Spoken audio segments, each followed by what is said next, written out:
Jadi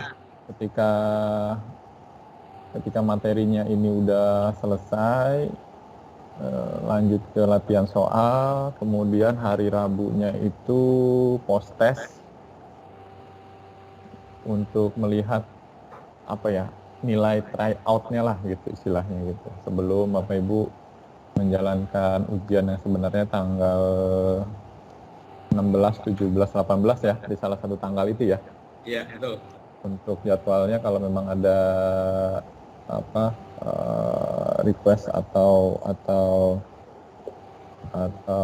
apa ya perlu koordinasi mungkin dengan Miss Aparna terkait jadwal. Nah, ini kita sekarang memiliki tujuan ya mengimplementasikan keterampilan abad 21 di ruang kelas ya. Mudah-mudahan Bapak Ibu sudah memahami dari keenam kursus yang sudah diikuti terkait skill ya. Ada kolaborasi, skill communication, ada reward problem, ada ICT, lagi Bapak Ibu? Ada apa ya? Dua lagi ya. Self regulation sama udah tadi. pengetahuan. Oh iya betul. Apa construction ya, knowledge construction. Iya, saya tes terus ini biar Bapak Ibu hafal. Saya juga ngafalin juga. Jadi deskripsi dari pembelajaran kita hari ini menggunakan desain pembelajaran abad 21 sebagai kerangka dasar dalam merencanakan kegiatan pembelajaran, kemudian kegiatan praktek ya melalui refleksi diri. Jadi akan lebih sering saya memberikan pertanyaan kepada Bapak Ibu dan memberikan observasi. Kemudian praktik profesional ya menggunakan teknologi informasi komunikasi dalam mengembangkan keterampilan abad 21 pada peserta didik gitu. Nah, kita akan lebih banyak mungkin pakai Microsoft Teams. Itu salah satu tools yang bisa dibilang menggabungkan seluruh elemen-elemen tadi. Nah, tujuan pelatihan kali ini adalah bagaimana guru dapat mengetahui ya apakah benar selama mengikuti kelas Bapak Ibu, mereka ikut juga mengembangkan keterampilan abad 21. Kemudian menggunakan hasil kerja peserta didik, ya, hasil kerja yang mereka kumpulkan dari murid-murid Bapak Ibu, gitu ya, sebagai bukti keterampilan abad 21, gitu ya. Dari hasil kerja yang mereka kirimkan, apakah sudah memenuhi komunikasi, skill communication, apakah sudah memenuhi kolaborasi, apakah sudah memenuhi ICT-nya, penggunaan ICT, dan lain sebagainya. Kemudian dampak penerapan dalam dampak penerapan desain pembelajaran abad 21 gitu kan akan kita pelajari gitu kan, apa saja yang terdampak. Kemudian ini yang terakhir yang sangat penting adalah testimoni guru dan peserta didik ya terhadap latihan ini nanti gitu ya, apa yang guru pikirkan terhadap 21 CLD-nya ini. Ini pertanyaan kuncinya nomor 1. Kolaborasi ya, nomor 1. Apakah peserta didik perlu membagi tanggung jawab dan merumuskan kesimpulan penting dengan orang lain? Ini pertanyaannya. Ketika membuat desain pembelajaran, kita perlu cek apakah 2 poin ini terpenuhi gitu. Nomor 1, apakah mereka membagi tanggung jawab dan merumuskan kesimpulan penting dengan orang lain? Kemudian apakah mereka saling tergantung satu sama lain dalam menyelesaikan tugas? Gitu. Ini untuk yang skill kolaborasi. Kemudian untuk konstruksi pengetahuan, apakah peserta didik perlu mengkonstruksi? Ini perlu ya. Artinya kan wajib menjadi satu syarat utama mengkonstruksi dan menerapkan pengetahuan. Gitu. Artinya ada 2 level di sini yang 2 pertanyaan langsung ya. 3 sebenarnya. nomor satu memang benar mengkonstruksi dan itu menjadi kewajiban syarat utama, dan menerapkan pengetahuan, artinya itu sudah 3 rubrik udah dijalankan ya, udah masuk ke rubrik keempat, masuk lagi ke satu lagi, interdisipliner gitu kan. Kalau Bapak Ibu mengingat kembali soal pohon keputusan sama rubrik-rubriknya, layernya, nah 2 pertanyaan ini sudah memenuhi rubrik 5 itu. Kemudian lanjut pemecahan masalah dalam konteks dunia nyata dan inovasi. Ini juga ya, apakah kegiatan pembelajaran berorientasi pada pemecahan masalah dalam konteks dunia nyata, itu pentingnya ya. Jadi memecahkan masalah dalam konteks dunia nyata gitu, nggak bisa dipisah. Kemudian solusinya ya dapat diterapkan dalam dunia nyata, artinya apa? Inovasi gitu kan. Jadi 2 pertanyaan ini kembali lagi menjadi pertanyaan kunci untuk skill pemecahan masalah dalam konteks dunia nyata dan inovasi. Lanjutannya regulasi diri, apakah kegiatan pembelajaran berjangka panjang, kemudian peserta didik merencanakan dan menilai tugas mereka, gitu kan. Mereka sudah diberikan rubriknya di awal, sudah mengetahui kalau mereka memenuhi kriteria ini berarti sudah berada di poin penilaian sekian. Jadi sebelum dikasih finalnya, mereka sudah mendapatkan umpan balik dan bisa menyerahkan yang lebih sempurna, artinya itu regulasi dirinya gitu kan. Nah, pemanfaatan diknya, teknologi informasi komunikasi, apakah peserta didik merupakan pengguna pasif? Nah, ini dia, apakah pengguna pasif atau pengguna aktif atau perancang sebuah produksi, nah, sebuah produk TIK untuk pengguna otentik gitu. Itu udah level the next levelnya lagi gitu kan, dalam menggunakan ICT dalam pembelajaran. Jadi itu udah step-stepnya. Nah, terakhir adalah komunikasi terampil.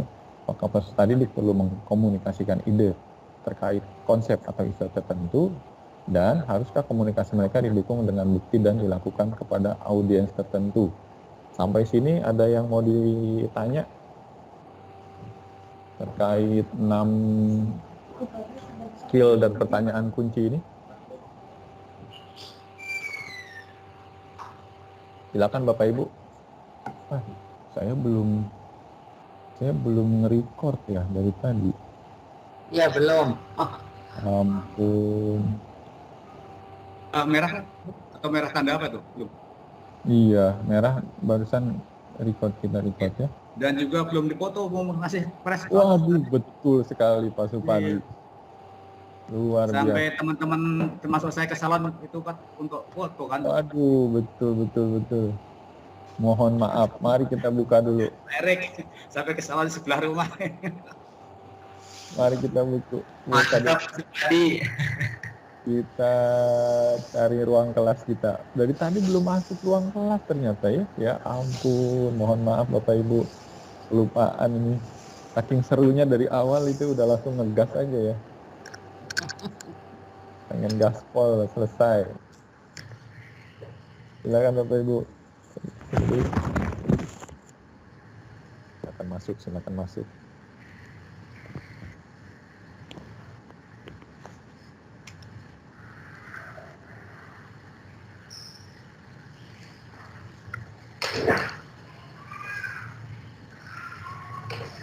Nah, ini segini doang yang masuk kelasnya? Kalau siapa enggak, sebaiknya di share-nya di ini tutup blog. Dan blog. Oh iya Ya, betul. share-nya biar supaya Saya kasih share screen yang ini deh, biar kelihatan. Nah, kelihatan kan? Kelihatan layar saya ya. Ini nomor berapa nih? Wah, kalau segini mah cukup ini buat masuk ke dalam laut ini. Nah, kalau dalam laut cukup ini segini. Biarin yang lain nggak sempat masuk kan, rugi mereka kan, cuma 14 orang tadi kirim. 1, 2, 3.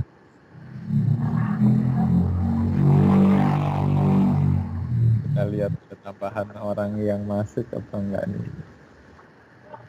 Oh, ada yang on the way pulang. Sinyal tidak stabil. Oh, Bu Eva. Siap, siap. Kita udah di laut duluan. Kita coba lihat lagi di ruang kelas. Kita coba lagi di ruang kelas. Play. Nambah nggak? Wih, nambah. Ternyata nambah. Mantap ini. Ini semuanya bisa masuk ini. 36, kapasitas kelasnya 47. Harusnya bisa masuk semuanya. Kalau semua dimasukkan, semua menyalakan kameranya. Silakan Bapak Ibu. Ada 46 ya yang join sore hari ini. Silakan yang mau, cukup berarti 46 sama saya 47 kan. Harusnya cukup ini kalau semua buka kamera. Sudah, itu yang di belakang bangku kuning, coba palanya ditunjukkan. Pak Supadi juga tuh dagunya nggak kelihatan Pak Supadi. Itu kalau bangku kosong gimana, Coach? Iya, Bangku bangku kosong kosong. gimana nih? Ngeri, Coach. Penting. Makanya itu kepalanya cuma Kalau di DPR itu diperebutkan itu Bang. makanya ini kursi DPR kita ganti kursi yang diperebutkan lah nih, kursi DPR ya. Nah, Ya, kursi ini nih, dia nih auditorium gold. Nah, Kursi bioskop aja, Coach. Lebih enak, Coach. hah? Yang mana? Bioskop. Bioskop aja lah. Kursi bioskop yang Bawahnya belakangnya UNSC itu. Oh, enggak, 24. Kursi bioskop yang hitam apa yang putih? Mau hitam apa yang putih? Ada dua. Putih aja coach, jelas. Iya. yang paling rapat. Yang paling Iya, iya. rapat. Putih ya kontras. Nah, ini ya. Mantap ini. Itu kepalanya kepotong sebelah itu Bu, siapa yang di bawah? Coba geser dikit. Nah. Oke, siap ya. Itu Pak, siapa ini? Belakangnya ada apa itu, Pak? oh gelap ya saya. Ya, udah ya. 1, 2. Wah, mantap ini. Pas ini, pas semua ini. 2, 3. Oke. Keren. Keren. Mantap jiwa. Mantap Ini jiwa. orang-orang yang istiqomah. Istiqomah. Coach Dani izin sholat asar itu ke Medan coach. Oh iya, silakan. Istiqomah masuk doang. Istiqomah masuk. Istiqomah masuk aja, bro. Yang penting masuk dulu. Gak apa-apa. Usaha penting, hasil yang tentukan Allah kayak gitu loh. Iya. Yang penting duduk dalam majelis ya Pak Padi ya. Iya. Mencari berkahnya begitu ceritanya. Jadi kita mesti bahas ini juga dong. Ini bagus banget nih yang di laut. Ini makan bisa diskusi dengan Pros Nadio tiap sore, Pros ya. Terima kasih banyak nih Bapak Ibu. Kita lanjut ya. Lupa nih. Udah rekam ya? Oke, udah rekam. Saya ulangi lagi ya. Bismillah. Assalamualaikum warahmatullahi wabarakatuh. Kita mulai sedang membahas tadi untuk apa nih? Mereview ulang 6 kursus, 6 skill yang dibutuhkan dalam abad ke-21 ya. Dan ini kita ingin berangkat mengimplementasikan keterampilan di ruang kelas ya, 6 keterampilan yang sudah kita bahas sebelumnya dalam seminggu lebih terakhir gitu kan. Jadi kita harapkan Bapak Ibu bisa berperan aktif dalam membahas ya, merefleksikan apa yang sudah Bapak Ibu pahami, kemudian bagaimana kira-kira Bapak Ibu bisa mengimplementasikan dalam kegiatan belajar mengajar. Jadi bisa saja Bapak Ibu menceritakan desain pembelajaran yang sudah Bapak Ibu punya ya, dan kita bisa latihan bagaimana caranya meningkatkan desain pembelajaran tersebut gitu. Jadi tidak masalah jika memang desain pembelajaran yang Bapak Ibu jalani sekarang belum memiliki keterampilan 6 keterampilan ini gitu. Nah, kita akan coba exercise. Bagaimana caranya desain pembelajaran Bapak Ibu yang sudah dijalankan itu bisa dimasukkan skill yang ada di sini gitu. Caranya ya kita lihat saja dengan desain pembelajaran yang ada saat ini existing. Kita mau masukkan misalkan real world problem solving dan innovation. Nah, 2 pertanyaan inilah yang harus dijawab, dilengkapi juga gitu bagaimana caranya. Kemudian konstruksi pengetahuan juga sama, kolaborasi juga sama. Komunikasi sama TIK dan regulasi diri. Seperti itu ya Bapak Ibu ya, sepakat ya, perlu peran aktif dari Bapak Ibu untuk memberikan usulan. Nah, terkait sama review dari 6 kemampuan yang kita keterampilan ya yang kita bahas selama ini, ada tanggapan atau yang ingin disampaikan dari Bapak Ibu atau mungkin ada pertanyaan yang mengganjal biar kita bisa lanjut step berikutnya. Silakan Bapak Ibu. Monggo. Adakah? Mungkin masih bingung membanding-bandingkan gitu ya, memisahkan antara konstruksi pengetahuan dengan yang TIK-nya gitu kan, atau mencari masalah. Kalau kemarin Bu Rosidah ya, masalah atau Bu siapa yang sempat nanya soal pemecahan masalah itu kan, udah clear ya Bu Rosidah ya? Sudah, makasih. Oh, monggo. Siapa lagi yang mau tanya silakan mengangkat tangan atau menuliskannya di kolom chat. Biasanya yang nulis chat itu Pak Eka ya, jangan nih Pak. Rahmat Fauzi suka ngirimin chat. Kadang kelewat juga saya nggak bacain, begitu pas terakhir oh iya ada chatnya gitu. Silakan. Adakah Bapak Ibu? Sementara belum Pak. Belum ya? Belum. Jadi kita anggap bisa memahami nih ya. Insya Allah nanti sambil proses jalan. Nah, oke. Ini dia pengembangan dimensi desain pembelajaran 821. Oke. Pertama, kita lihat paparan unit pembelajaran yang dikembangkan. Ini salah satu contohnya ya, Asley Basso, guru seni Campbelltown. Kemudian kita akan coba mengidentifikasi aktivitas dari pembelajaran kunci yang tadi ya.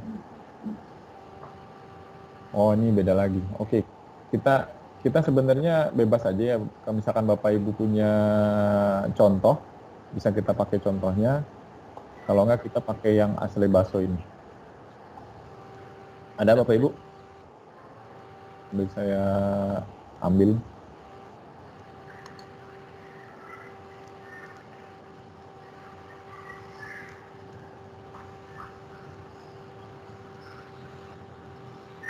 Ini saya buka.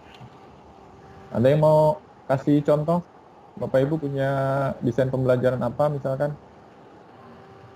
Yang mau kita coba gali?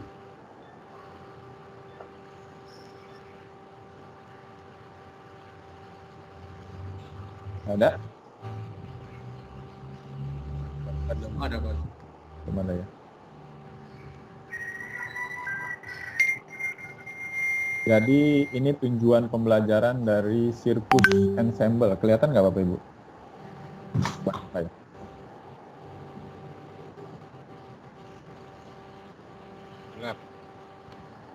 Kelihatan ya. Sirkus Ensemble melalui pengembangan berbagai dimensi 21 CLD.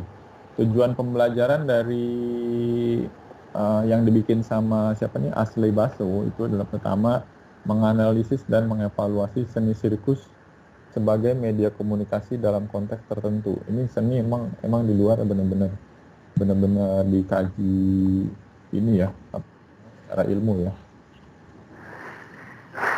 Ada guru seni nggak di sini nih? Atau dosen komunikasi?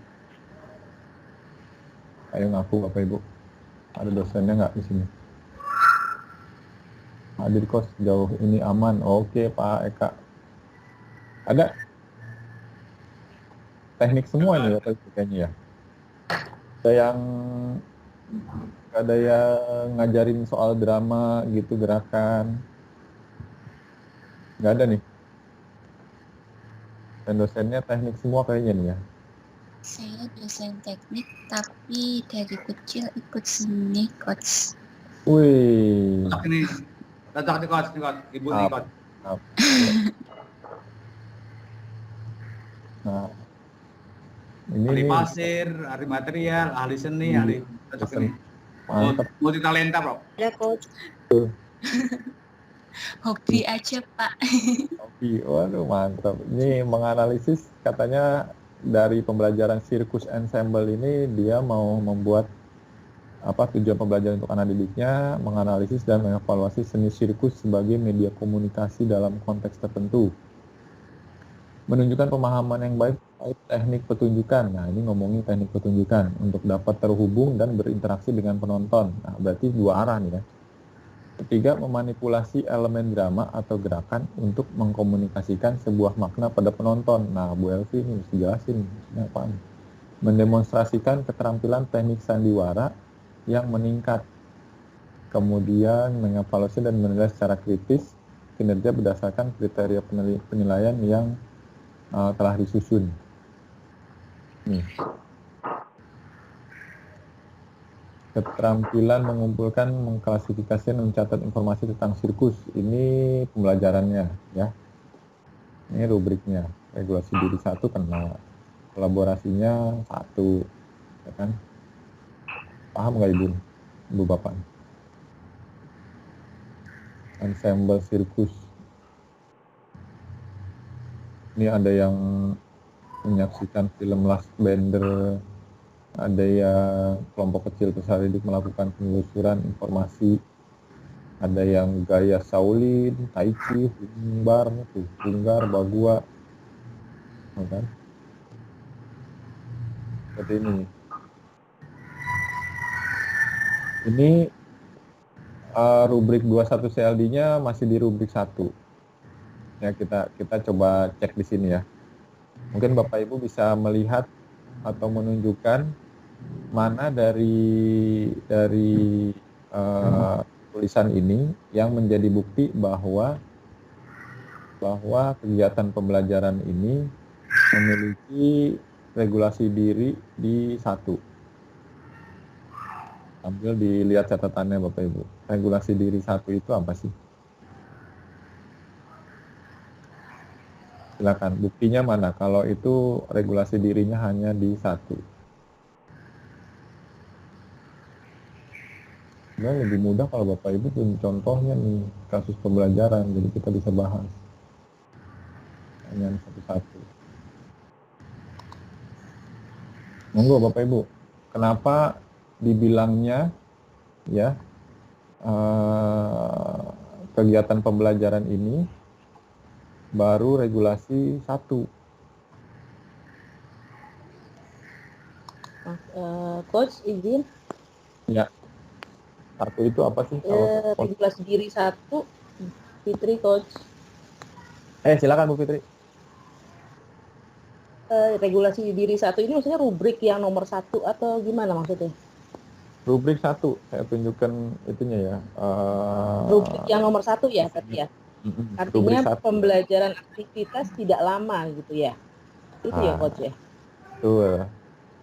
Buktinya tapi apa ini nih? Kok disebut, Nah, makanya tadi di sini disebutnya sudah 8 minggu. Ini sudah 8 minggu artinya sudah lama Coach. Kenapa disebut regulasi diri 1 ya? Kenapa coba? Atau karena tidak memiliki tujuan belajar?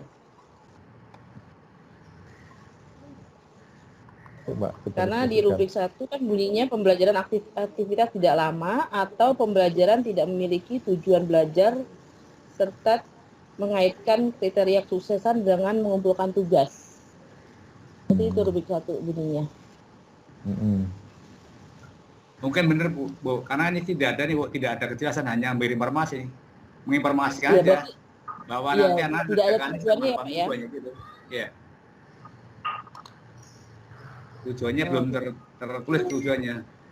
Tujuannya Waktunya Jadi waktunya lama ya Pak Lama Supadi ya? yang mungkin dari yang satu tujuan belum ada kali Bu. Ini kan baru menginformasikan gini Bu. Nana nanti ngerjakan ini 8 minggu ya, hanya gitu Bu. Tapi belum jelas tujuannya apa, belum ada tuh. Gimana Bapak Ibu yang lain mau ikut berdiskusi? Silakan Pak Supadi, Bu Fitri, terima kasih. Ya. Karena di sini juga tulisannya atau ya, bukan dan. Jadi kalau atau kan bisa salah satunya gitu ya. Iya. Seperti itu ya Pak ya. Oke, baik. Terima kasih. Jadi kata kuncinya belum ada tujuan ya, Bu. Walaupun waktunya udah nih Bu nih. Iya. Menunjukkan relatif lama nih. Iya. Iya. Ya betul Pak Supadi. Nomor 1 itu kan syaratnya itu harus dari awal diberitahukan tujuan pembelajaran dan kriterianya apa. Iya. Mereka cuman apa ya? Kasih tahu waktunya aja, tapi tidak diberikan endingnya itu ngerjakan apa, hasil akhir apa yang akan dicapai, nggak ada. Iya betul sekali gitu. Jadi syarat dan siswa memiliki tujuan pembelajaran itu harus dipenuhi sampai akhirnya. Kalau mau lanjut lagi, misalkan kita ubah nih tugas sirkus ini, guru menginformasikan durasi pengerjaan tugas, kemudian dia juga sudah menjelaskan tujuan pembelajaran, sudah menjelaskan apa yang disebut berhasil ya ke anak didik, misalkan udah nih, dia udah masuk ke rubrik 2 dalam regulasi diri. Nah, bagaimana dia bisa lanjut lagi ke rubrik 3 dan rubrik 4? Silakan Bapak Ibu.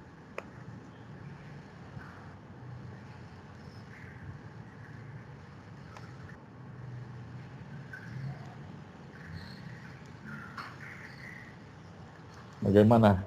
Biar naik ke 3 dulu deh. Regulasi diri 3. Gimana caranya?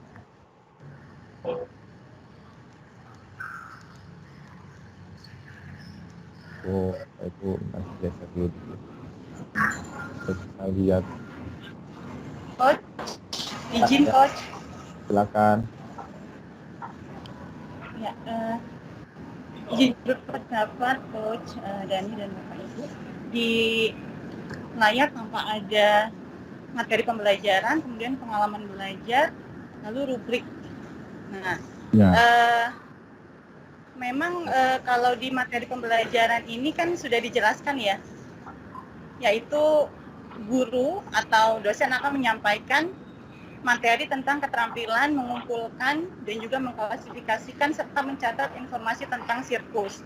Nah, ini materi yang yang menjadi bahan untuk bisa dianalisa oleh peserta didik.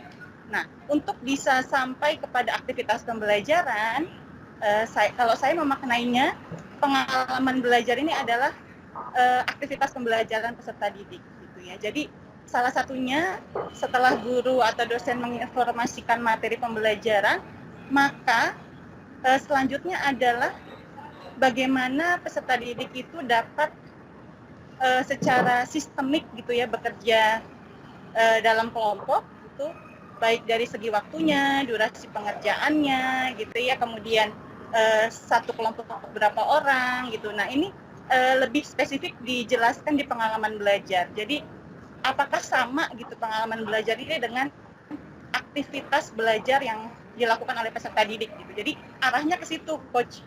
Kalau saya memahami seperti itu. Oke, makasih Bu Anissa, makasih. Ini ya jadinya ini pengalaman belajar yang diperoleh sama peserta didik ya, dan informasi apa yang terjadi di pengalaman di mengarahkan peserta didik gitu. Dan ini materi pembelajarannya gitu kan. Nah, terus kita lagi bahas gini Bu Anissa. Jadi dengan pengalaman belajar yang dijelaskan di sini, ternyata rubrik 21 CLD-nya dia regulasi dirinya baru di rubrik 1 gitu. Nah, kemudian tadi Pak Supadi sempat bilang betul, karena hanya menjelaskan soal jangka waktu si gurunya ini gitu kan. Dia tidak menjelaskan bagaimana kriteria keberhasilan dan apalagi Pak Supadi satu lagi menjelaskan tadi kan yang satu itu harus ada jelas tujuannya, kemudian petunjuk pengerjaan lamanya dan capaian Cap- itu. Target itunya, pencapaiannya sama tujuan pembelajaran ya. Tujuan pembelajaran kan ya sebenarnya tidak secara tersirat ya kalau ditulis, kalau dilihat dari pengalaman belajarnya gitu. Guru harus menginformasikan tujuan pembelajaran tersebut meskipun sudah ditulis di sini kan tujuan pembelajarannya, tapi guru tidak menginformasikan inilah yang terjadi di kelas gitu. Pengalaman belajar ini di kolom ini adalah apa yang terjadi di dalam kelas gitu. Bu Anissa betul tadi bilang kan pengalaman belajar ini. Nah, berarti kan tidak ada bukti kalau regulasi diri di rubrik regulasi diri itu bisa sampai ke kedua gitu kan, tidak ada penjelasan soal materi pembelajaran dan tidak ada penjelasan soal rubriknya gitu. Jadi dalam mengerjakan tugas harusnya kan dijelaskan kalian gitu ya, murid-murid harus mengumpulkan tugas dengan kriteria gini sehingga kalian mendapatkan rubrik paling tinggi gitu kan, rubrik sampai 5 misalkan. Seperti itu tidak ada. Jadi hanya sampai regulasi diri 1 gitu Bu Anissa. Nah, kita lagi berandai-andai ya untuk meningkatkan regulasi diri ke rubrik 4 gitu. Ke rubrik 4. Kalau regulasi diri kan cuma sampai 4 ya Bapak Ibu, benar nggak? Benar nggak? Betul, Coach. Ya, Ya. Itu Coach. Atau ya 4 itu kan. Nah, kita lagi naikin nih bagaimana caranya biar tercapai yang regulasi diri 4 gitu. Ya, baik, Coach. Bisa juga dengan pertanyaan ini ya, ada 2 pertanyaan. Apakah kegiatan pembelajaran berjangka panjang?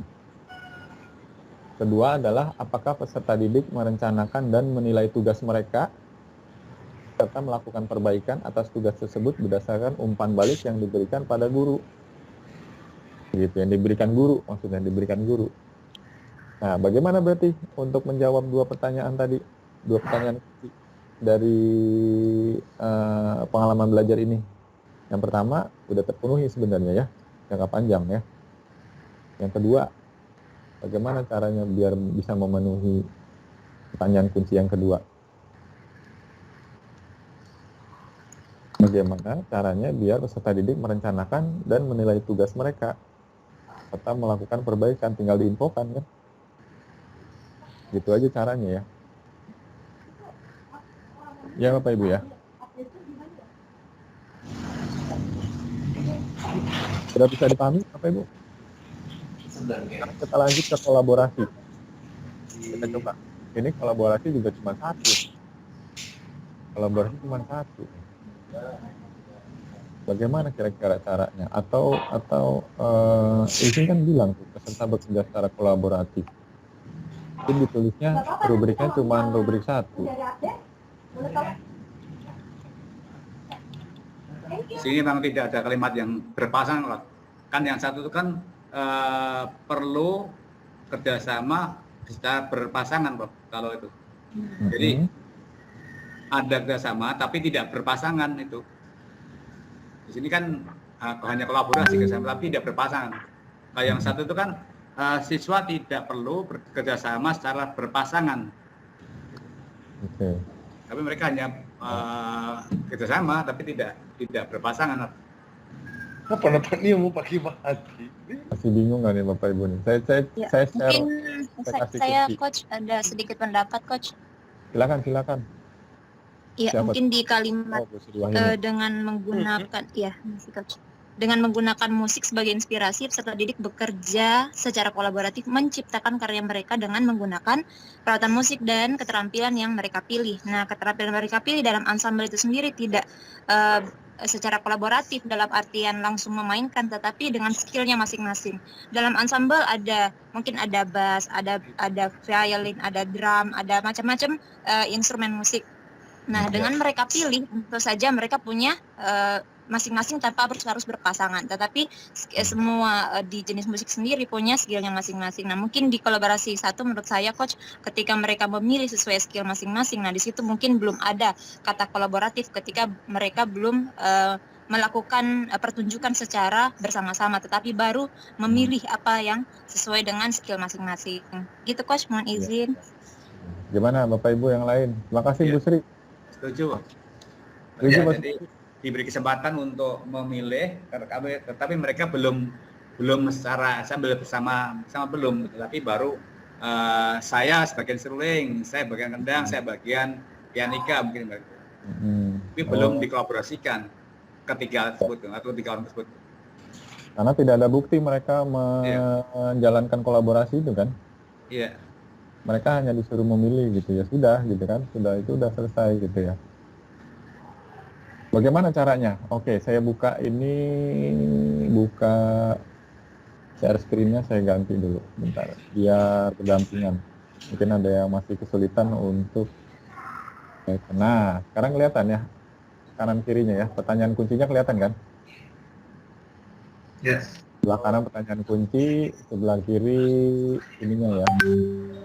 Ini namanya pengalaman belajarnya ya. Kita lagi bahas yang kolaborasi. Kalau Tuhan mau angkat derajatnya seseorang, Apa itu? Derajat seseorang yang mana nih Pak? Oke, kita bahas nih. Apakah kita jawab bersama ya, bagaimana caranya biar ini terjawab ya, pertanyaan kunci ini tentang kolaborasi. Nih, peserta didik perlu membagi tanggung jawab dan merumuskan kesimpulan penting dengan orang lain, dan apakah mereka saling tergantung satu sama lain dalam menyelesaikan tugas. Nah, bagaimana caranya? Dari pengalaman belajarnya ensemble sirkus ini, dari kolaborasi 1, kita mau tingkatkan jadi bisa memenuhi kolaborasi dengan menjawab 2 pertanyaan ini. Ada usul Bapak Ibu, gimana caranya? Saya izin coach untuk berikan saran. Siap, silakan Bu Sri. Iya, mungkin untuk melaju ke tahap selanjutnya, ketika ada pembagian tanggung jawab sampai kepada tergantung antara salah satu sama lain, saya pikir kuncinya di ensemble coach. Ensemble untuk di musik sebagai sumber bersama adalah partitur. Nah, di partitur itu sudah ada contoh 10 instrumen musik. Ada yang main violin di bar kesekian, ada yang bermain drum, bermain perkusi dan lain sebagainya. Nah, untuk menjadi suatu hal yang pertunjukan bersama-sama, mereka harus ada latihan bersama. Tidak bisa jalan satu-satu. Mereka terikat yang namanya partitur. Nah, di partitur musik itu setiap instrumen musik dan pemain musiknya punya andil masing-masing dan saling bergantung antara instrumen satu dengan pemain yang satu dengan pemain yang lainnya, sehingga kerjasama, tanggung jawab, mereka punya part masing-masing. Jadi contoh di bar 1, bar 2 adalah punya tanggung jawab adalah seorang pemain biola. Nanti di bar ketiga keempat adalah saatnya masuk drum. Nah, itu adalah satu kunci bagaimana tanggung jawab menyelesaikan tugas bersama antara pemain satu dengan pemain yang lainnya. Dan untuk mencapai kesimpulan yang penting bagi saya coach, mungkin karena di dunia seni pertunjukan kami itu paling kalau pertunjukan mungkin paling sekitar 5 sampai 10 menit, tetapi latihannya itu butuh waktu minggu-minggu sampai berbulan-bulan. Jadi tanggung jawab latihan ya Bu ya. Oh iya, iya coach ya. Wih, mantap ternyata ya. Iya coach, itu menurut saya, mohon maaf. Iya, betul. Perlu latihan, perlu ini ya. Nah, jadi kita menugaskan si peserta didiknya bagaimana nih Bu Sri Wahyuni menurut Ibu? Biar terpenuhi nih 2 ini. Iya, kalau saya sih coach karena ada partitur tadi, jadi kita punya tanggung jawab masing-masing di mana setiap pemain itu punya di bar pada saat partitur masing-masing. Jadi punya tanggung jawab di bagian partiturnya. Siapa nih di bagian ketika menit sekian sudah masuk sulingnya, bagian sekian keyboardnya dengan tempo yang sama kita main di andante, contohnya kalau di dunia musik seperti itu coach. Nanti untuk bergantung antara satu dengan yang lainnya tentu saja ini ketika semuanya main di satu tempo, contohnya 100 BPM untuk kategori andante, semuanya sama-sama tanggung jawab kita sama-sama ada di tempo yang sama supaya kedengarannya lebih harmonis. Nah, ketika saya memberikan tugas teman-teman siswa, contohnya dengan adanya belajar mandiri terlebih dahulu, setelah itu ada latihan kolaboratif, setelah latihan mandiri ada latihan sama-sama pemain, dan latihan tersebut diulang-ulang coach sesuai dengan partitur yang ada. Nanti di akhirnya untuk menyelesaikan tugas tentu saja tergantung antara pemain yang satu dengan pemain yang lainnya, karena kita sudah ada ceritanya rubriknya. Kalau di musik rubriknya itu adalah partitur itu sendiri. Jadi semua punya tanggung jawab masing-masing sesuai dengan partitur yang ada dan menyelesaikan tugas masing-masing sesuai dengan bagian di partitur yang ada. Begitu coach menurut saya, coach. Kalau di pertanyaan ini kan mereka bilang sudah menciptakan karya mereka ya, gitu kan? Jadi peserta didik sudah diminta kolaboratif menciptakan karya mereka, mungkin yang ensemble-nya itu ya, dengan menggunakan peralatan musik panggilan.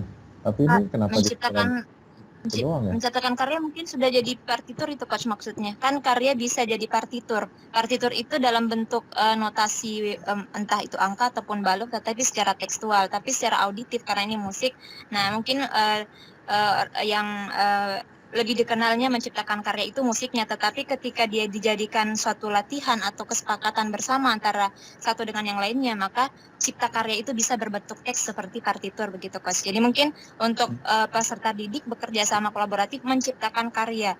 Karya di sini dalam artian bisa jadi partitur itu sendiri dan menggunakan di partitur tersebut menjadi peralatan musik masing-masing dan keterampilan memilih. Contoh di partitur tersebut dalam karya ensemble sudah ada satu sajian musik begitu coach contohnya. Nah di karya tersebut itu sudah ada kelihatan di bagian mana pemain musik untuk violinnya, drumnya. Jadi kalau menurut saya coach di menciptakan karya tersebut sudah menjadi partitur. Nah partitur itu yang menjadi alat untuk latihan bersama ke depannya coach.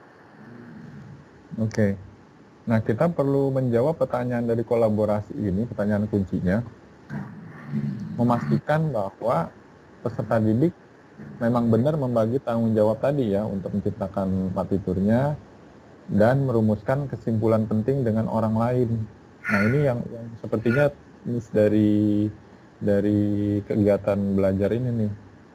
Makanya jadi dia kolaborasinya rubriknya 1 gitu. Dan mereka tidak terlihat saling tergantung, tidak ada buktinya bahwa mereka saling tergantung satu sama lain. Nah sepertinya Bu Sri Wahyuni bisa meningkatkannya bagaimana nih Bu? Mungkin dari pengalaman Ibu nih biar Bu Bapak yang lain bisa sama-sama memahami nih. Karena di sini belum ada nih buktinya kalau mereka saling membagi tanggung jawab gitu kan, merumuskan kesimpulan penting. Kemudian tidak ada bukti bahwa mereka saling tergantung satu sama lain gitu. Iya, mohon izin coach, memang betul untuk di kategori ini sudah masuk kategori kolaborasi 1 karena memang untuk di tahapan sampai kepada latihan, tahap paling awal yang dilakukan adalah membagi tanggung jawab dalam artian partitur tadi. Jadi masih ada di partitur tapi belum dimainkan, jadi belum ada pembagian siapa yang main violin, siapa yang main ini, siapa yang main itu. Setelah itu latihan mandiri, setelah latihan mandiri baru ada latihan kelompok. Nah, di kolaborasi 1 saya pikir saya setuju coach dengan adanya masih di tahap 1 karena memang mereka baru memilih saya di bagian mana, walaupun sebenarnya partiturnya sudah ada. Contoh saya bikin karya musiknya sudah ada, durasi sekitar 5 menit. Nah untuk di kolaborasi baru tahap 1 itu baru pembagian dalam artian keterampilan mereka apa. Saya bikin ensemble, saya di bagian biola, mungkin seperti itu coach, baru di tahap memilih keterampilan sesuai dengan partitur yang ada. Belum sampai mereka membagi tugas pada tahap selanjutnya seperti latihan bersama, pertunjukan bersama. Jadi kalau menurut saya untuk di kolaborasi 1 ini saya sepakat coach untuk baru di tahap awal karena memang belum sampai di tahap 4 sampai tahap selanjutnya yang ada latihan bersama sampai kepada tampil bersama atau performan bersama. Tapi baru di tahap ini mereka baru ada partitur dan baru tahu, oh saya yang main gitar ya, saya yang main violin sesuai dengan skill masing-masing. Begitu coach, kalau menurut saya memang di kolaborasi 1 ini belum sampai Oke. kepada tahap latihan, tetapi baru sampai di karya, tetapi saya bagian apa nih kira-kira, tapi belum sampai do-nya, baru melihat, belum sampai latihan, baru sampai melihat karya, dan saya kira-kira ada di posisi mana sesuai dengan skill yang saya miliki. Begitu Coach menurut saya untuk Ya, sampai di ya. kolaborasi 1. Oke, berarti kita perlu satu bukti lagi dari peserta didik ya, atau yang perlu dikumpulkan dari peserta didik ya, untuk menjadi bukti kalau mereka sudah memenuhi tanggung jawab, pembagian tanggung jawab, saling membuat keputusan bersama ya. Sama memang tergantung satu sama lain, betul ya Bu ya, Bu Sri ya. Kalau menurut peserta lain atau Bapak Ibu yang lain bagaimana? Ada nggak satu dokumen gitu misalkan, atau video atau apa nih yang perlu dikumpulkan sama peserta didik? Biar bisa terjawab nih, kolaborasinya jadi udah rubrik 4 gitu. Video kayaknya, Coach, bagus. Video kayaknya ya Bu Eva ya. Bu Eva apa siapa nih yang ngomong? Eva. Iya. Kalau video kan sudah kelihatan, Coach, dia bagian apa. Silakan Bu. Izin masuk. Elsie. Kalau menurut saya ya, meskipun sebenarnya saya seninya kan bukan di musik ya, tapi sering ikut bareng juga kalau misalkan pas ada proses kayak gitu. Nah, jadi ini kan sebenarnya mereka itu posisinya udah membuat partitur ya. Nah, kalau saya lihat tuh partitur tuh kan kayak not-not yang membentuk dari satu kesatuan aransemen yang mau dimainkan kayak gitu kan. Nah, meskipun sebenarnya di partitur itu kan sebenarnya juga sudah bisa menggait dari beberapa alat musik, tetapi kan mahasiswanya itu masih memegang alatnya sendiri-sendiri. Nah, mungkin nanti kalau misalkan yang kayak not-notnya itu dimainkan bersama, misalkan kalau yang sudah offline kayak gitu, mereka di satu ruangan, saya nggak tahu sih ruangan yang biasanya buat aransemen itu apa, tapi mereka itu di sana memainkan bersama diiringi oleh misal gurunya kayak gitu, gurunya yang ngabanin, ngasih aba-aba ngedirijenin gitu. Nah, mereka satu persatu saling menyaut gitu. Jadi kan biasanya kayaknya kalau aransemen itu kan misal pertama tuh yang dimainin apa dulu, terus habis itu lama-kelamaan semuanya memainkan melodinya menjadi sebuah harmoni yang ritmis, terus yang jadi satu kesatuan kayak gitu kan. Nah, jadi ada yang mengabani itu mendirijeni untuk memainkan bersama semua musik-musik yang ada di di ensemble musiknya tadi.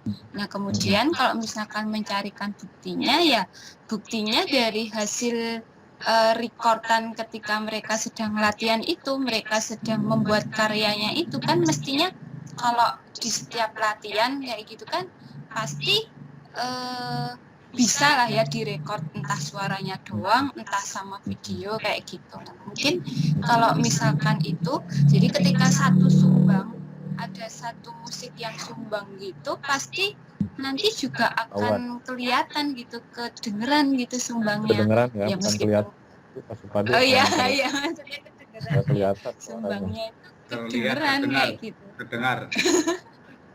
Iya, terdengar seperti itu. Jadi kalau menurut saya ketika mereka sudah mulai mempraktekkan bareng, misal ada pelatihnya yang ngedirijenin kayak gitu untuk memainkan bersama, nah itu udah masuk ke kolaborasi gitu. Betul. Kalau menurut Jadi, saya di rekaman atau ini ya, mau audio mau video bisa ya.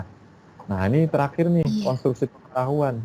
Di sisi konstruksi pengetahuan kan mereka disuruh nonton ya, suruh nonton terkait apa nih, misalkan menyaksikan film Last Airbender gitu kan, atau melihat gaya Shaolin, karena ini kan nggak cuman musik yang kita bicarakan, ada gerakan juga kan, ada gaya Shaolin, ada Tai Chi. Nah mereka disuruh menonton ini The Last Airbender ya, The Last Bender, kemudian tentang gaya Shaolinnya dan segala macamnya gitu kan. Kemudian dengan konteks Avatar juga ya, berdasarkan tayangan film itu juga mereka menyusun informasi yang mereka rasa. Cuman mereka dalam konstruksi pengetahuan baru di rubrik 2. Nah, bagaimana caranya biar kita bisa naikkan ke konstruksi pengetahuan di tertinggi gitu kan, memenuhi pertanyaan tadi. Apakah peserta didik perlu mengkonsumsi dan menerapkan, dan pengetahuan tersebut interdisipliner. Nah, tahan dulu Bapak Ibu, kita rehat 10 menit. Kita rehat dulu 10 menit ya, sambil dilihat dari pertanyaan ini, dari konstruksi pengetahuan ini, bagaimana bisa kita menaikkan dari konstruksi pengetahuan 2 menjadi konstruksi pengetahuan yang kelima ya. Konstruksi pengetahuan ada rubriknya, ada berapa Bapak Ibu? Ada 5 Coach. Ada 5 betul ya?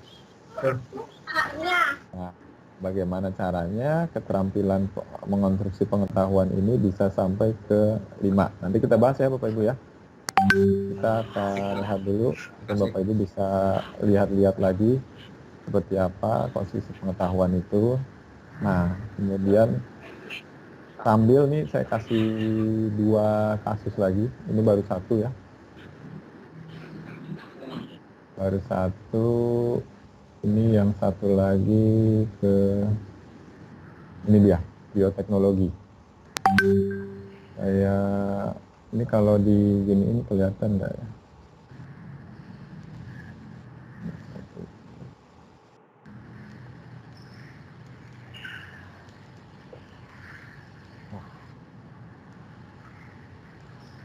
Kelihatan ya? Iya. Salah. Gimana caranya biar ini kelihatan 2? Layout kali ya.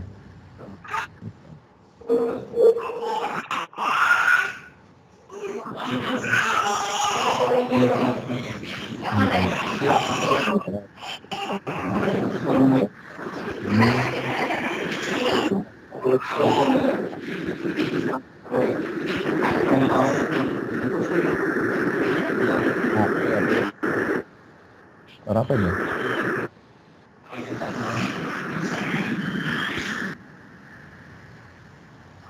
Oke, ini ya Bapak Ibu ya. Saya tinggalkan di sini biar Bapak Ibu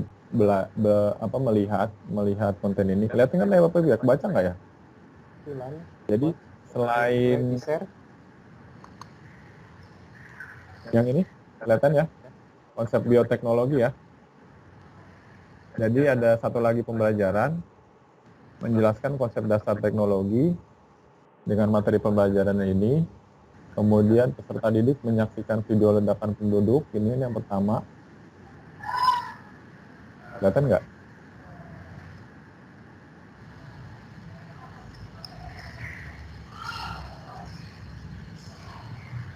Kasih di sini dulu, halaman sini lah. Nanti kita bahas ini. Di rubriknya rubrik berapa? Oke Bapak Ibu? Atau kita lanjutkan yang sini dulu? Bagaimana nih enaknya nih? Kalau boleh di-share tadi ya, Coach. Gimana? Di-share filenya gitu biar bisa dibaca. Iya, filenya nggak boleh saya share Pak, mesti ngeliat sini doang. Nggak bisa saya share, mohon maaf ya. Dari sini dulu kali ya, saya tinggalin ya, biar jadi bahan diskusi kita ya. Baca nggak?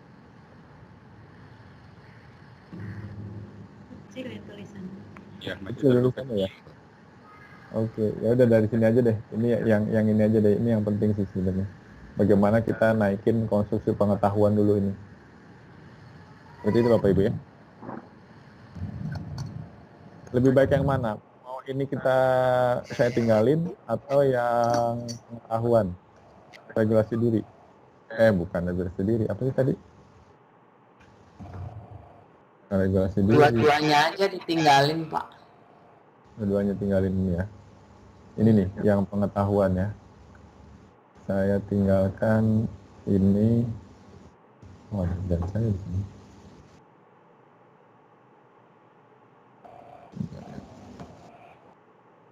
Sama ini ya. Ini ya.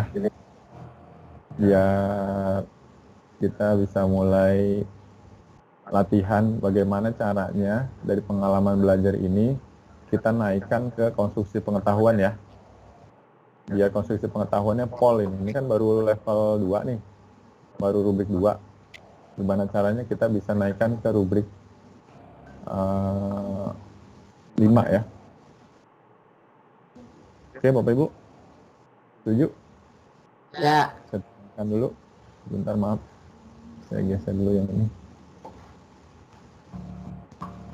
Oke, terima kasih Bapak Ibu, kita ketemu lagi 10 menit lagi ya, 16.50. Oke, terima kasih.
networking, kolaborasi dengan kampus lainnya di luar atau bahkan lembaga-lembaga lainnya. Karena kemampuan ini harus menjadi panutan bagi mahasiswa untuk melihat apa yang dilakukan dosen-dosennya, apa yang dilakukan oleh pengajarnya, mampu melakukan kolaborasi lebih luas lagi. Karena pada ujung-ujungnya keinginan kita kampus itu mengajarkan mahasiswa bukan hanya menjadi mahasiswa pandai, tetapi juga cerdas dan mampu hidup lebih bekerja sama di dalam berbagai stakeholder di dalam kehidupan negara. Yang kelima, catatan yang penting adalah bahwa kita berharap melalui undang-undang Sisdiknas yang mungkin, sekali lagi mungkin ya saya belum bisa memastikan, nanti akan memadukan juga bagaimana undang-undang guru dan dosen, ya, bagaimana caranya agar kita memberikan dasar kesejahteraan seorang dosen. Karena ini menjadi poin yang paling penting sekali. Apabila dosen tidak mendapatkan kesejahteraan, maka mungkin waktunya habis untuk melakukan kegiatan-kegiatan yang boleh dikatakan tambahan. Apakah bisnis online, apakah bekerja di tempat lain, apakah mungkin malah mengajar di berbagai kampus, bisa sampai 45 kampus ya. Sehingga akhirnya kesempatan dia untuk kolaborasi menjadi interaksi dengan mahasiswanya itu akan semakin berkurang.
sampai pada harmonisasi gitu ya, sampai ada konstruk pengetahuan baru gitu ya di videonya.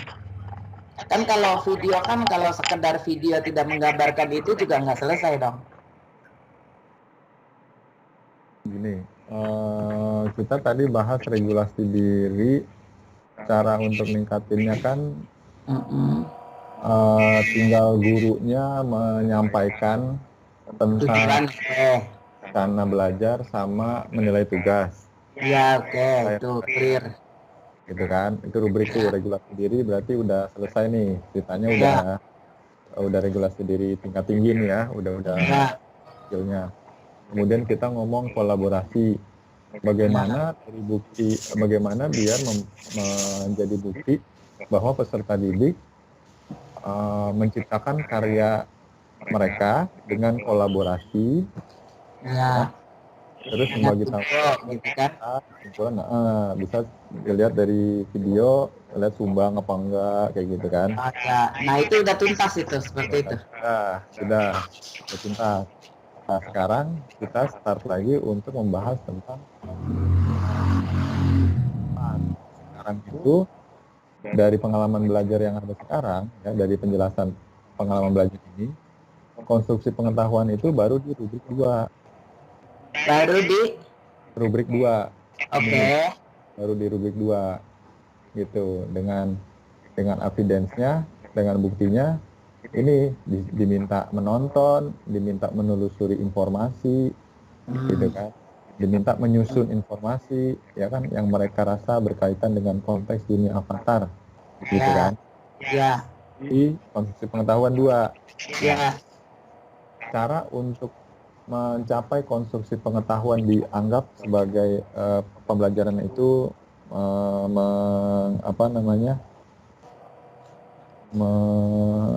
meningkat menjadi 4. Ya, meningkatkan keterampilan siswa agar dapat mengkonstruksikan pengetahuan adalah menjawab pertanyaan ini, pertanyaan kunci. Apakah peserta perlu mengkonstruksi dan menerapkan pengetahuan? Ya. Apakah pengetahuan tersebut interdisipliner? Nah, tugasnya berarti untuk yang 4 itu harus membuktikan evidennya 1, 2, 3, 4, 5, 6 pertanyaan ini terjawab gitu ya? Ini masing-masing nih Bu. Untuk masing-masing item ya? Jadi kalau 2 ini yang peserta perlu mengkonstruksi dan menerapkan pengetahuan sama pengetahuan interdisipliner itu untuk yang konstruksi pengetahuan. Ya. Gitu. Nah kita lagi eksplorasi nih gimana caranya ini hanya menyaksikan, hanya penelusuran, hanya menyusun menjadi memenuhi ini yang merah. Yang merah konstruksi pengetahuan. Apakah peserta didik perlu mengkonstruksi dan menerapkan pengetahuan? Apakah pengetahuan tersebut ya? Nah bagaimana caranya gitu ya dari contoh tadi ya? Betul. Gitu. Nah sekarang kita lagi exercise nih. Sudah yang udah pasti belum ya, karena kan itu konstruksi pengetahuan masih di rubrik 2 kan? Ya. Gitu. Cuma menyaksikan, mengumpulkan informasi, menyusun informasi, sudah. Gimana caranya kita bisa meminta peserta didik menerapkan pengetahuan itu? Ya. Nah, sebentar, saya tutup dulu ini. Nah, caranya kan mereka sudah tampil ya dengan konser tadi. Nah, dari situ dia belajar merefleksikan harmonisasi dari yang dia terapkan itu. Nah, dari hasil refleksi itu dia menghasilkan sebuah solusi bersama. Nah, solusi bersama itulah menjadi konstruksi pengetahuan baru yang dihasilkan. Mungkin dicoba lagi sampai solid gitu ya. Mungkin seperti itu, Pak. Interdisiplinernya dari mana?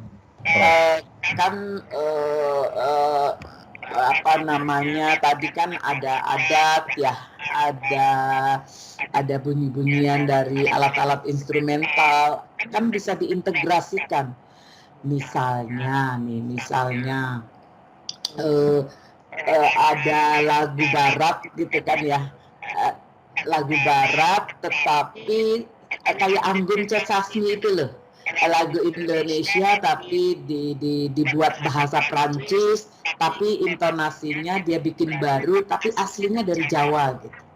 Nah itu kan interdisiplin antara budaya, seni dan ya budaya dan seni gitu ya. Mungkin juga ada pesan moral tertentu gitu kan, seperti itu. Misalnya yang apa tuh lagu ngeritik sama lelaki hidung belang gitu kan, itu sensasi, dia itu interdisiplin banget ya, dan dia istilahnya punya prinsip gitu ya, prinsip keindonesiaannya sangat kental, tetapi dia tidak picik gitu, mungkin seperti itu. Jadi contohnya Anggun C. Sasmi itu dia sudah mengkonstruksi pengetahuan baru. Nah di situ ya bagaimana siswa-siswa membuktikan itu gitu. Tapi berat ya. Ini untuk siswa kelas berapa ya Pak? Ini S3 aja berat Pak. S3 aja nggak mampu Pak, susah banget tuh saya didik S3 aja. Ini untuk kelas berapa Pak? High school. Wow, keren banget. Ini mungkin begini Prof, maksud saya ini kan dia contoh pengalaman belajarnya ini pertama menyaksikan film ya. Artinya untuk perluas wawasan tentang dunia yang akan mereka bangun kembali. Berarti panggungnya nih siapkan kan. Kemudian gerakan-gerakannya mereka mempelajari juga. Gaya Shaolin, gaya Tai Chi, gaya Hunggar, Bagua, Taoism, Buddhism, Hinduism. Mereka melihat gaya-gaya tersebut gitu kan. Tapi ini kan dari menyaksikan, kemudian penulisan informasi tentang gaya-gaya sampai dengan menyusun informasi berkaitan dengan konteks dunia avatar itu kan belum nyambung. Memang. Belum nyambung, masih masing-masing kan? Iya. Gitu. Nah, berarti untuk meningkatkan jadi konsensus pengetahuan 2 yang artinya dia harus menerapkan pengetahuan dari yang mereka kumpulkan di sini, ya, mereka harus bisa bikin sesuatu. Iya betul. Bukan ini kan, betul nggak? Jadi pengetahuan mereka terhadap gaya ya, ini kita lihat lah, ini kan gerakan. Kemudian ini Pak Dani mungkin contohnya terlalu tinggi ya, karena kalau kungfu itu dia nggak bisa modifikasi ya, dia punya prinsip masing-masing. Mungkin contohnya yang simpel kali ya. Senam gitu bisa, senam olahraga. Karena kalau dimodifikasi itu levelnya udah tingkat tinggi banget Pak. Ini nggak sembarangan dia. Ya, ini sekedar kritik aja terhadap contohnya gitu. Mereka disuruh memahami aja informasinya gaya apa gitu kan, gaya-gayanya gitu. Jadi memang ini jadi pembelajaran praktik pertunjukan seni sirkus itu seperti apa gitu kan, mata language dari seni sirkus seperti apa gitu. Jadi ada bahasa yang lebih dalam dari yang kelihatan gitu. Ada gerakan-gerakan yang memang ternyata dia bersifat Taoism, ada Buddhism, ada Hinduism, itu beda-beda ternyata gerakannya gitu. Iya memang. Ya, perlihatkan ini. Silakan Bu. Ya, mungkin sebelum kembali, maksud saya ya bagus sih, tinggi banget, tapi ada contoh yang memang tidak bisa untuk contoh Pak. Gitu. Kalau senam mungkin masih bisa, tapi kalau Shaolin, Buddhism gitu kan, itu dia udah paten dia Pak. Paten ya. Luar biasa kalau dia bisa mengkonstruksi, berarti wow gitu. Ya terima kasih Pak Dani. Namanya juga seniman. Sebentar, Ya silakan Pak. Saya kok agak masih confused kok. Yang saya bayangkan tuh. Jadi dengan kita menggunakan ensemble ini, sirkus ini, kita bisa memadukan dari berbagai macam gerakan yang ada di kungfu, kemudian kita lihat di film itu, menjadi suatu modifikasi baru gitu loh. acting itu. Bayangan saya itu di situ, yang dikonstruk pengetahuan tadi, ada penggabungan itu nantinya melahirkan seni baru gitu. Entah koreografer yang gimana, pokoknya yang menggabungkan di antara beberapa skill tadi gitu, bayangan saya gitu. Iya, pertunjukan sirkus Pak Supadi, betul memang. Itu maksudnya memang begitu. Silakan Bu Elvina. Terima kasih atas waktu yang diberikan. Kalau menurut saya ya Coach, ini kan konstruksi pengetahuannya masih di nomor 2 ya. Nah, berarti kan dia baru bisa bekerja dalam kelompok, namun tidak ada kayak pembagian tanggung jawab gitu. Terus sama biar nanti dia tuh bisa meningkat ke tingkat kodenya bisa semakin meningkat. Jadi memang betul Coach, jadi biasanya runtutan kalau dalam seni itu kan kita di awal itu memang selalu eksplorasi dulu.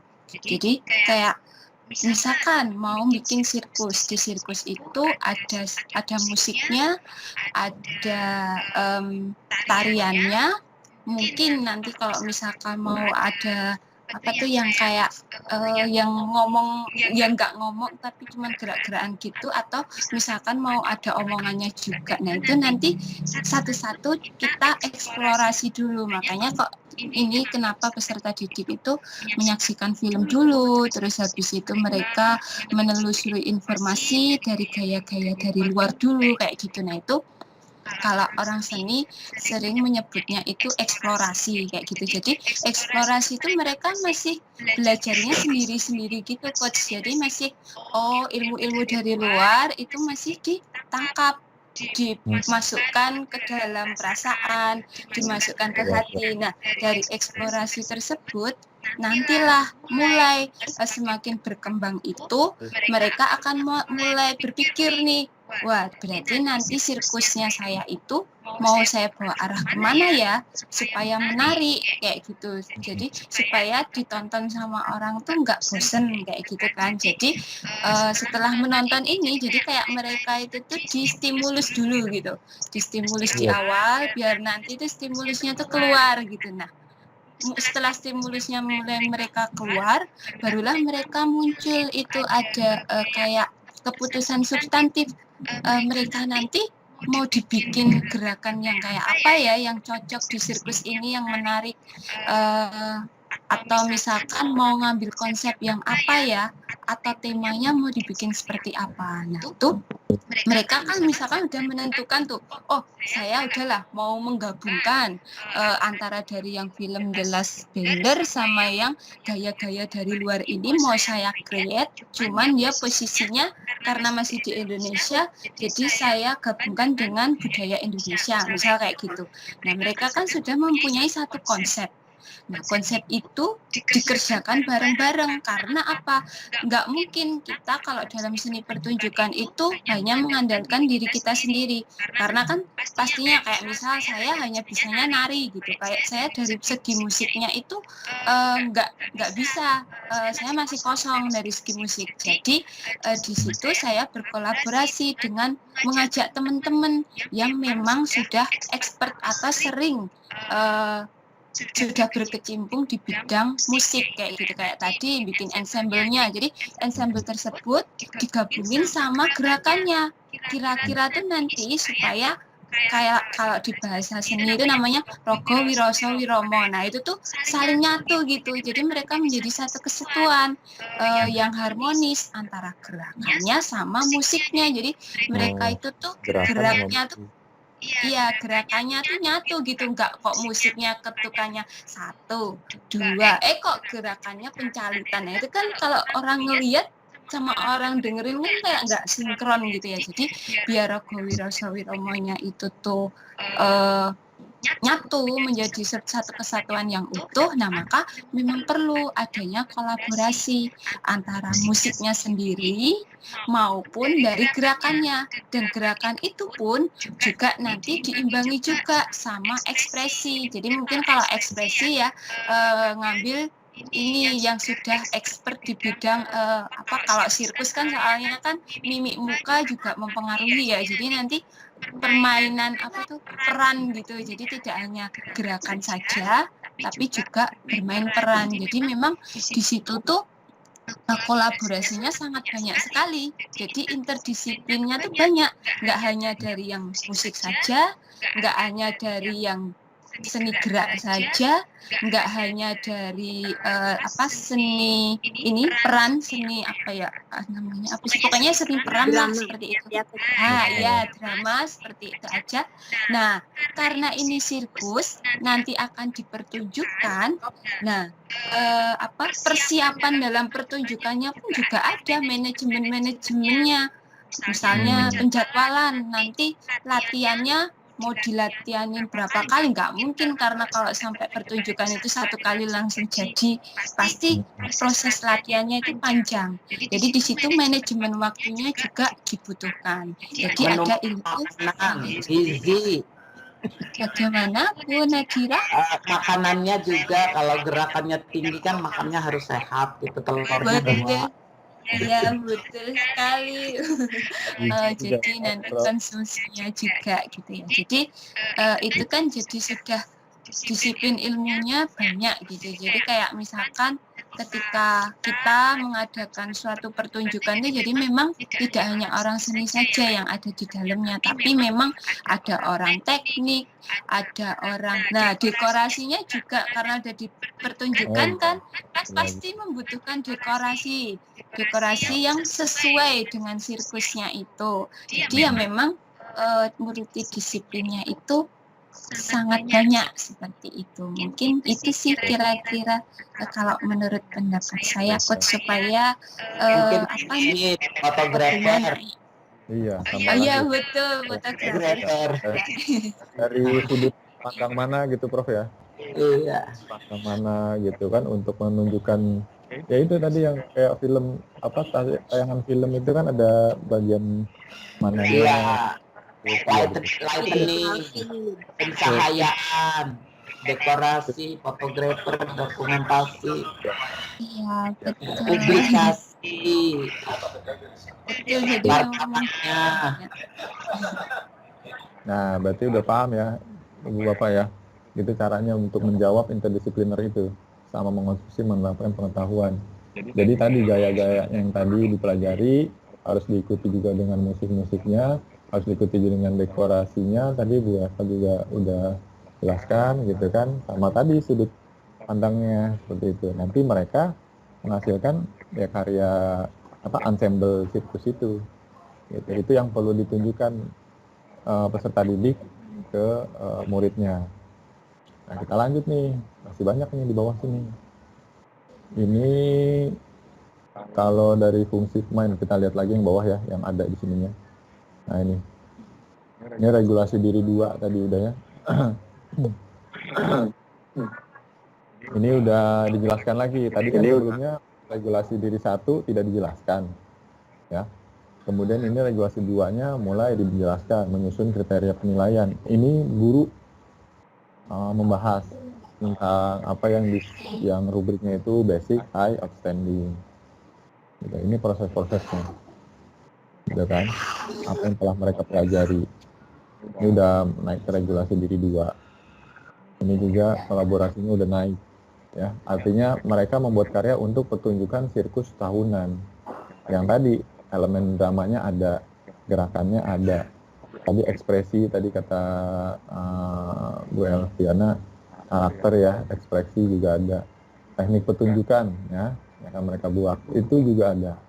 Gitu. Itulah artinya dari yang sebelumnya kolaborasinya masih tingkat 1, ini udah naik ke tingkat 4.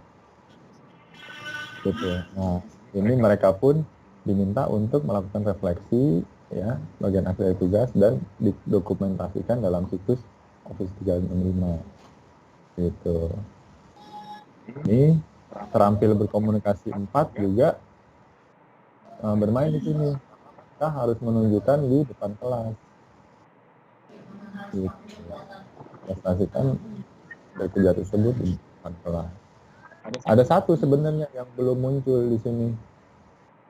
pemecahan masalah dalam konteks dunia nyata. Nah, itu belum ada. Itu kan nggak ada, kan? Tidak ada tuh pemecahan masalah konteks dunia nyata. Dan memang tidak harus gitu, tidak harus semuanya. Karena ini kan belajarnya nggak cuma 1 semester, cuman belajar sirkusnya doang. Gitu kan, banyak pasti pelajaran-pelajaran lainnya yang bisa masukkan ke pemecahan masalah dalam konteks dunia nyata. Gitu, Bapak Ibu. Sampai sini sudah jelas, Bapak Ibu? Ya.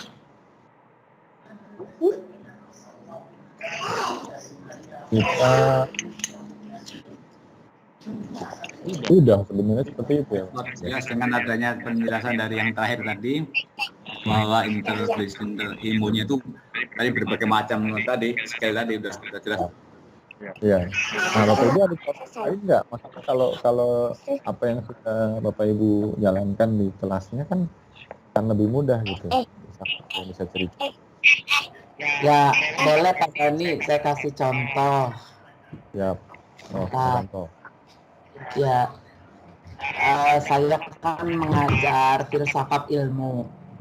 Nah, filsafat ilmu itu kan relatif mata kuliah yang kata orang yang tidak terbiasa itu sulit begitu ya.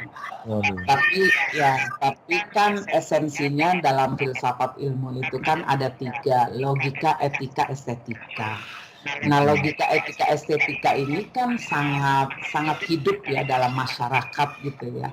Yang sekarang sedang heboh itu juga kan kekerasan seksual, pornografi, porno aksi. Itu kan karena tidak sinkronnya pengetahuan tentang filsafat, etika, logika dan estetika dalam kehidupan nyata. Begitu ya.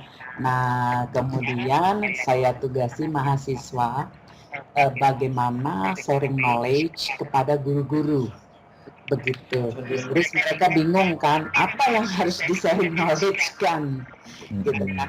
Bagaimana membawa filsafat dalam kehidupan, khususnya karena dia prodi lingkungan, kaitannya dengan etika lingkungan. Nah, etika lingkungan luas, Pak. Maksud juga bagaimana etika profesi sebagai guru. Nah, salah satu poinnya intinya bagaimana sharing knowledge. Kalau guru-guru itu mengajar itu bukan tusi saja, tetapi panggilan jiwa. Karena guru-guru itu menjadi pentahelik untuk SDM unggul begitu. Nah, dari situ berbagi mereka, kemudian sharing knowledge dengan MGMP IPA di Jakarta Utara. Nah, kami kolaborasi, kebetulan ada alumni wali kota, kemudian mahasiswanya Kasubdit di Dikdas di wali kota. Kemudian seluruh guru IPA menjadi menjadi bagian dari proses perubahan. Nah, ternyata di Jakarta Utara itu sudah punya program namanya literasi pesisir. Nah, kami programnya literasi lingkungan, begitu. Jadi nyambung. Nah, dari filsafat ilmu yang notabene mengawan-awan, gitu ya, mengawang-awang, kita coba bumikan, gitu ya. Karena ujung dari filsafat itu adalah ilmu ujungnya teknologi. Jadi saya mau mengawinkan antara filsafat, ilmu, teknologi dalam satu event programnya Wali Kota Jakarta Utara gitu ya, dosen, pasca dan lain-lain. Nah, kaitannya dengan pasca itu kan harus kolaborasi nasional, juga harus kontribusi pada kemaslahatan manusia.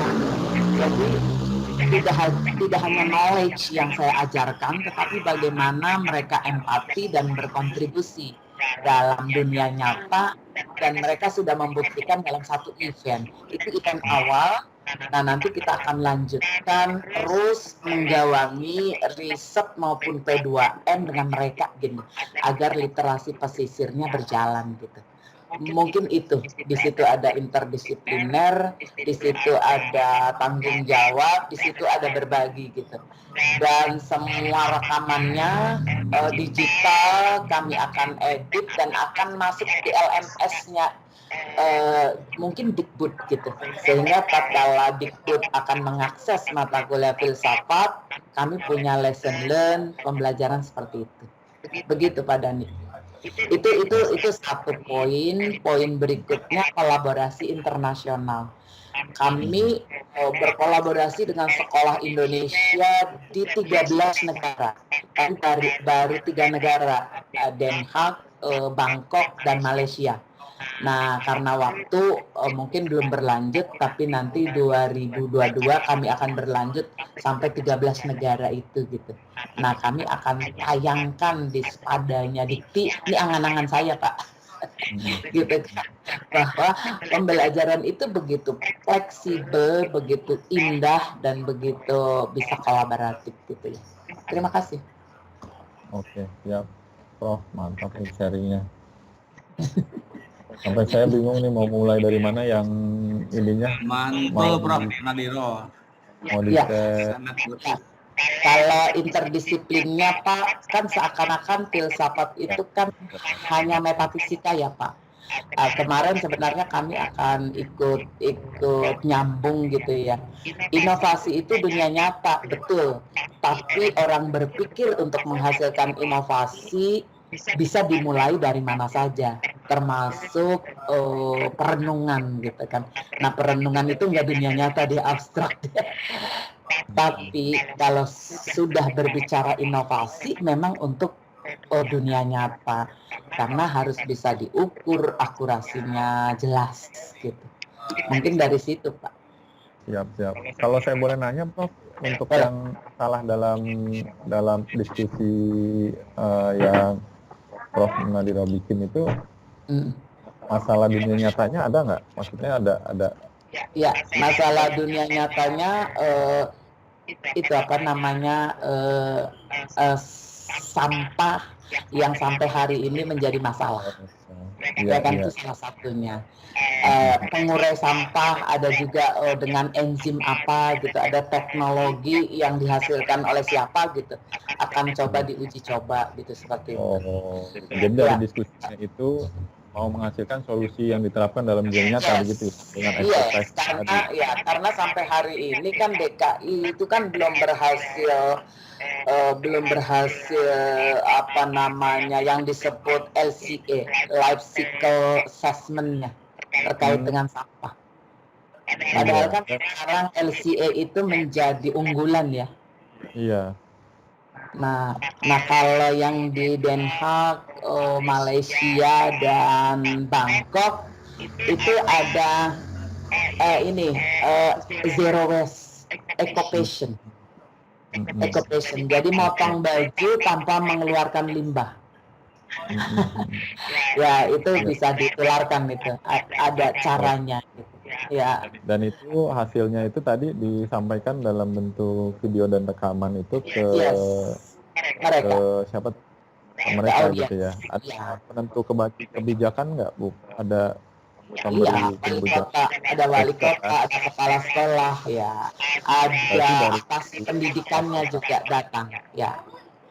Iya, berarti dari pemecahan masalah itu sudah terpenuhi, konstruksi pengetahuan berarti interdisipliner juga gitu ya, kolaborasi sama mungkin komunikasi terampil juga ya, karena kan audiensnya udah audiens para pengambil kebijakan kan.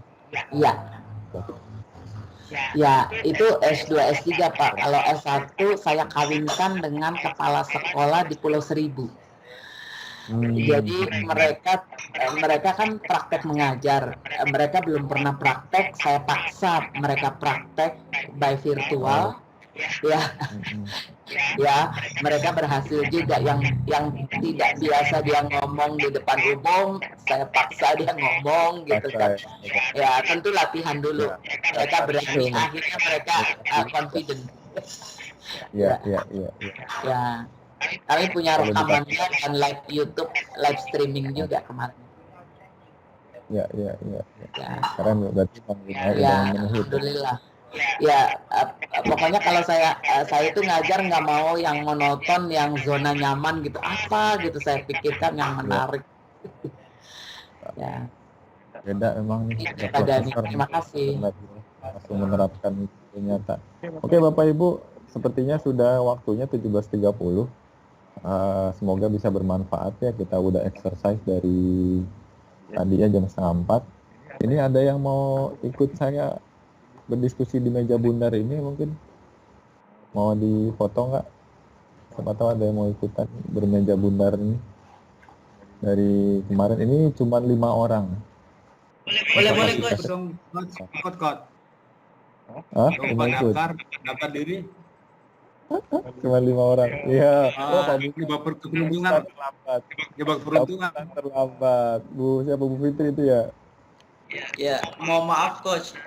Tadi banyak sekali kegiatan coach, termasuk memeriksa ujian kinerja guru coach. Baru selesai coach. Minta maaf coach, baru gabung. Iya, nggak apa-apa. Ini cuma 5 orang. Ini lagi nilai uji kinerja.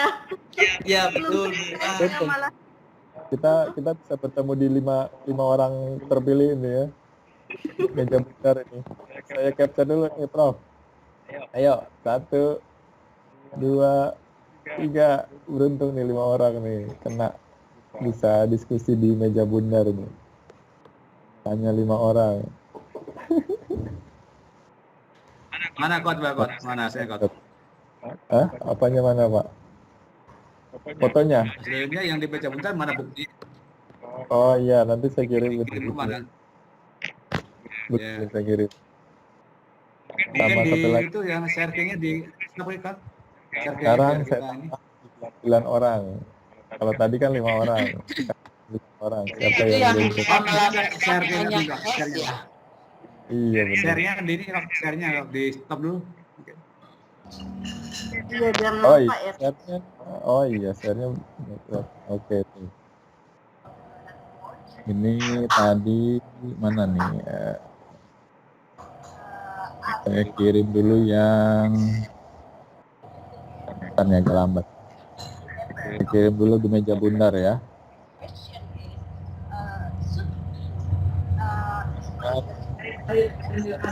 Sekarang holiday. Ini holiday. Liburan ini. Musim dingin. 9 orang. Oh nggak ada saya nggak ada. Iya yang beruntung aja Prof. Padahal mau angkat tangan pengen beruntung. Aduh, sudah beruntung Prof. Iya udahlah. Nggak apa-apa.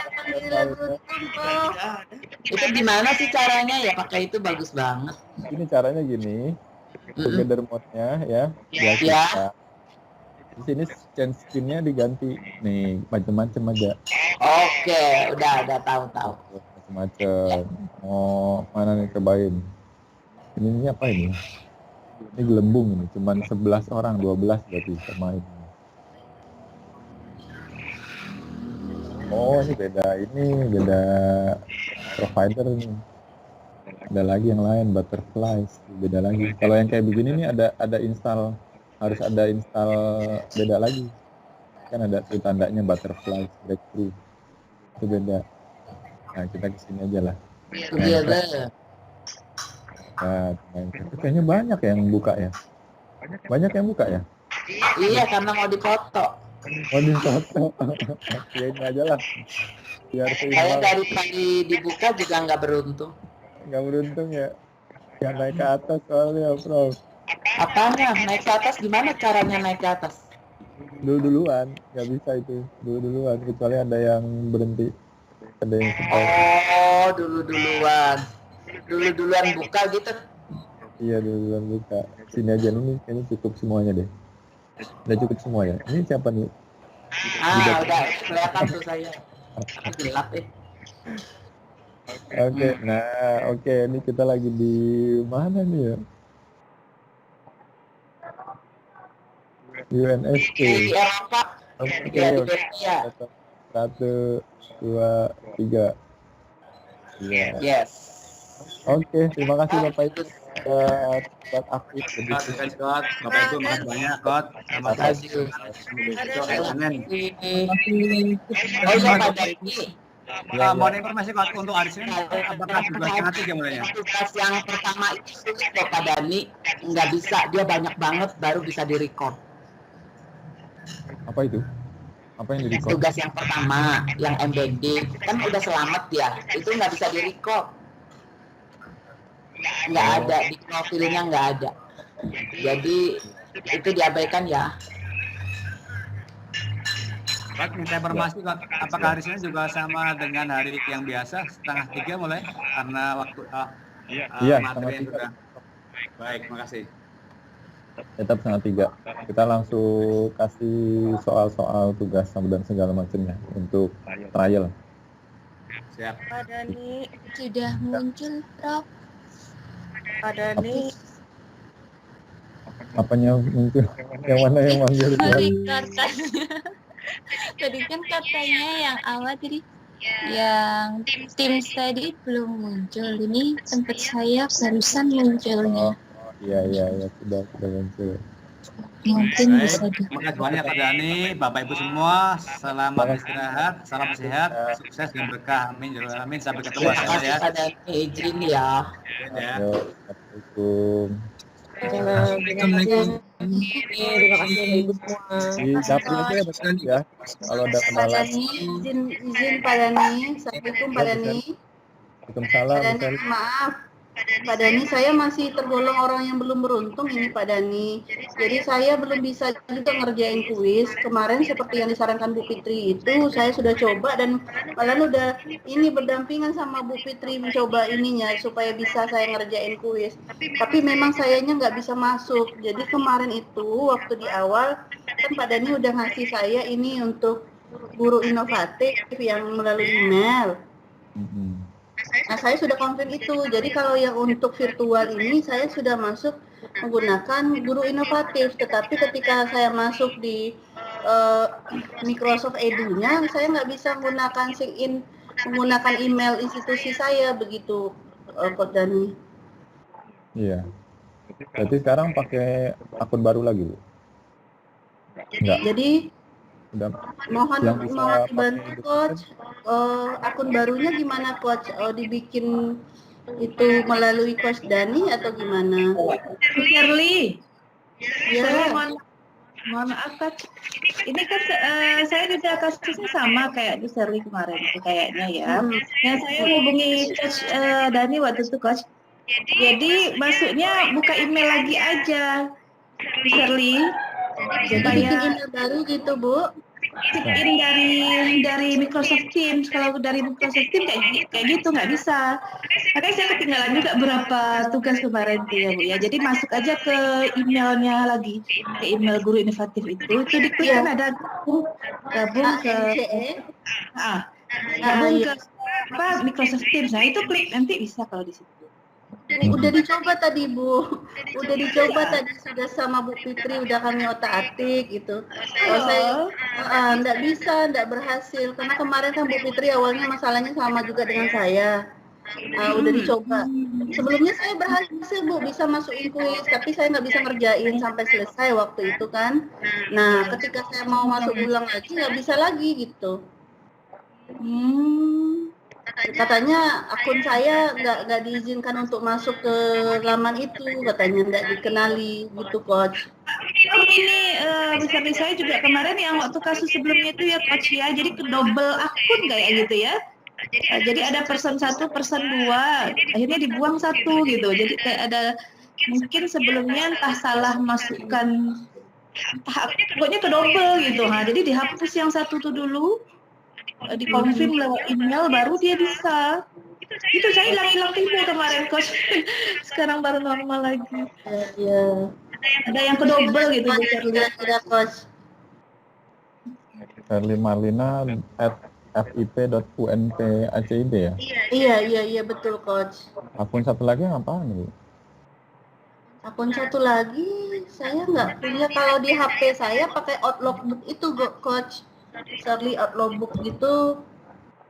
Namun itu kan akun institusi, nggak bisa ngerjain Microsoft juga, hanya bisa download tim itu aja gitu.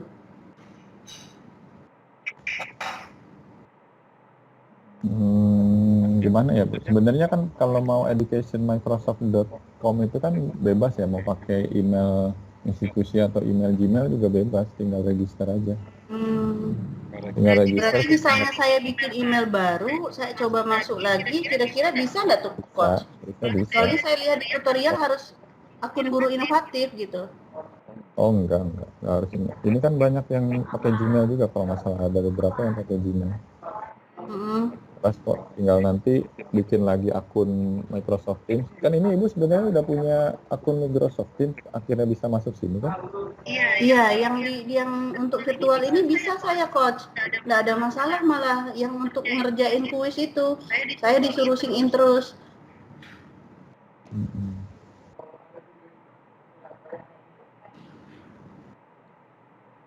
Oke. Di ini aja paling kerjakan di Education Microsoft, nanti japri aja ke saya, Bu Sherly. Oke Coach. Sampai coba lagi ya Coach. Mohon dipandu ya Coach, mohon bersabar ya Coach. Gitu aja Bu. Terima kasih banyak. Maksudnya Bu Sherly kerjain yang education.microsoft gitu kan, udah dapet rencana, begitu udah dapet rencananya kirimin aja ke saya ke japri WhatsApp. Oke, siap. Oke ya. Ya. Siap Coach. Terima kasih Coach. Yuk. Terima kasih Ibu semuanya. Yuk mari. Terima kasih semuanya. Yuk. Izin Coach Dani, Bapak Ibu, live.